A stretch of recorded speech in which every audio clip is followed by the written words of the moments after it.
The story of the Camaro SS begins with competition.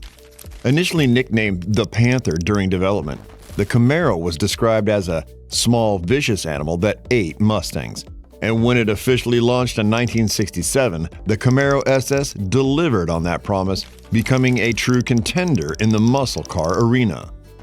Before we begin, make sure to subscribe so you don't miss any more stories like this one.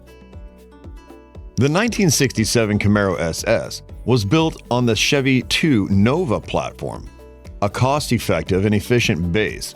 Designed for a wide range of buyers, it came in both coupe and convertible body styles. Its semi-unitized construction featured a bolt-on frame at the front and a fully integrated body at the rear, making it easier to customize. Under the hood, the standard 350 cubic inch V8 engine delivered 295 horsepower, and for drivers craving even more muscle, the big block 396 engines were available, with options producing up to 375 horsepower. The design was eloquently captivating. The Camaro adopted Coke bottle styling with rounded haunches and a sleek sloping profile with an optional RS trim that added hideaway headlights.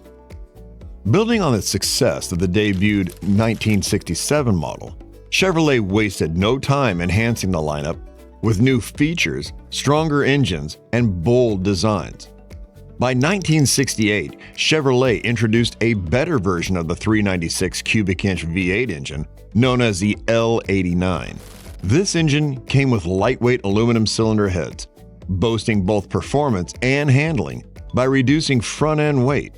In 1969, Camaro also became known for its different performance options, allowing buyers to get models that were specific to their needs. The second generation of Chevrolet Camaro started in 1970. The redesign of the second generation Camaro reflected the influence of European sports cars, with an aggressive nose, curvaceous body lines, and pronounced fender flares. This model was so well designed that General Motors' celebrated design chief, Bill Mitchell, expressed a strong preference for his generation, even calling it a superior execution of Camaro concept compared to the first. But in 1972, the muscle car market faced some challenges. Stricter emission regulations, rising insurance costs, and the oil crisis all affected performance vehicles. The horsepower wars of the 1960s gave way to a focus on fuel efficiency and emissions compliance. Beyond the showroom, this generation of Camaro found its way into pop culture.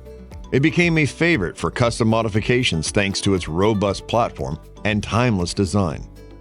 Hollywood also embraced the Camaro with appearances in numerous television shows. In the mid-1970s, the performance of the second-generation vehicles declined, but Camaro's strong fan base and design kept it relevant long enough. In 1982, the third generation of the Chevrolet Camaro arrived. This third generation Camaro was smaller, lighter, and more aerodynamic, with a focus on modern streamlined styling. Gone were the long, bulky frames of the earlier models. Instead, the Camaro took on a more compact, angular shape that reflected the trends of the 1980s. The car was lower to the ground, with smoother lines and a shorter wheelbase. But because of the emissions regulations, massive engines were no longer a thing. Now the Camaro offered a range of smaller engines, including a 4-cylinder and V6 options with power outputs that were far lower than what fans had come to expect. Although the Camaro's performance was significantly toned down, Chevrolet found a way to maintain some of its sportiness with the introduction of the 1LE Track package in 1988. The 1LE package included performance upgrades like stiffer suspension components, improved braking system, sportier tires, cooling systems, and a Borg-Wagner T5 or the T56 manual transmission. Also in this era, a high-performance trim named after the International Race of Champions series, the IROC Z, was introduced. This special edition Camaro offered the option of a 5-liter and 5.7-liter V8 engines, which provided a significant power boost compared to the standard models. The IROC Z also featured an upgraded suspension system, making it more agile and responsive on the road, appealing to those looking for enhanced handling and a more performance-oriented driving experience. The third-generation Camaro received mixed reviews during this production run. Some enthusiasts were disappointed by the lack of a high-performance SS trim, while others appreciated the car's new design and performance upgrades. From 1993 to 2002, the SS trim returned with a major performance boost. But despite its innovations, the Camaro faced challenges as it entered the 21st century, causing a production pause in 2002. When the fourth-generation Camaro hit the streets in 1993, the Camaro had a smoother, more rounded design, with sharper edges and a more aerodynamic profile. For the first time, the SS was paired with the Z28 model, and the combinations of these trims allowed Chevrolet to deliver the kind of performance fans had come to expect. The real game changer for the fourth-generation Camaro came in 1998, when the LS1 V8 engine was introduced. The fourth generation was also known for being the first Camaro to really embrace modern technology. This was obvious with the introduction of a multi-port fuel injection for more precise power delivery, ABS brakes for improved stopping performance, and optional traction control systems to help manage the car's rear-wheel drive on slippery roads. The Camaro also received a facelift with a more aerodynamic front end, including a new grille and composite headlights. These changes not only improved the car's looks, but also enhanced its performance by reducing drag. Inside the cabin was designed to be more driver-focused, with better ergonomics and more creature comforts like powered seats and an updated audio system.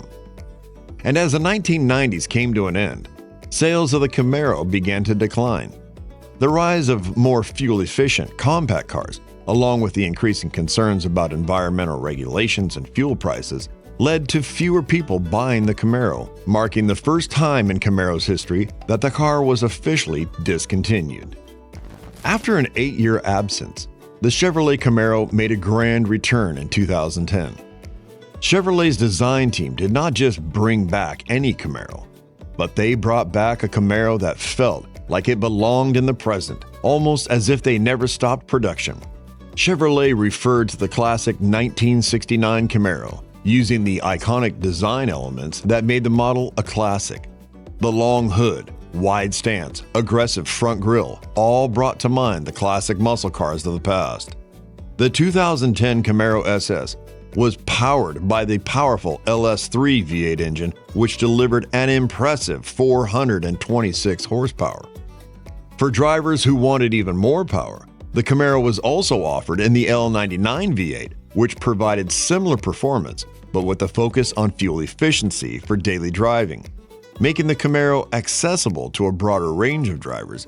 And its appearance in the Transformer films brought Camaro back into the spotlight and also made the younger generation fall for it. The sixth generation of the Chevrolet Camaro, produced from 2016 to 2024, came with the Alpha platform, a lightweight architecture that allowed for significant improvements in performance and handling. Compared to the previous generations, the 6th Gen Camaro was lighter by about 200 pounds, giving it an advantage in terms of handling and fuel efficiency. Under the hood, the 2016 Camaro SS introduced a powerful new engine, the 6.2-liter LT1 V8, with 455 horsepower and 455 foot-pounds of torque. This engine made the Camaro SS an incredibly fast car, capable of going from 0 to 60 in just 3.9 seconds. But it wasn't just about straight-line speed. The LT1 engine was paired with an 8-speed automatic or 6-speed manual transmission, giving drivers the flexibility to choose the driving experience that suited them best. The 6th generation Camaro also featured a rev-matching technology available with the manual transmission.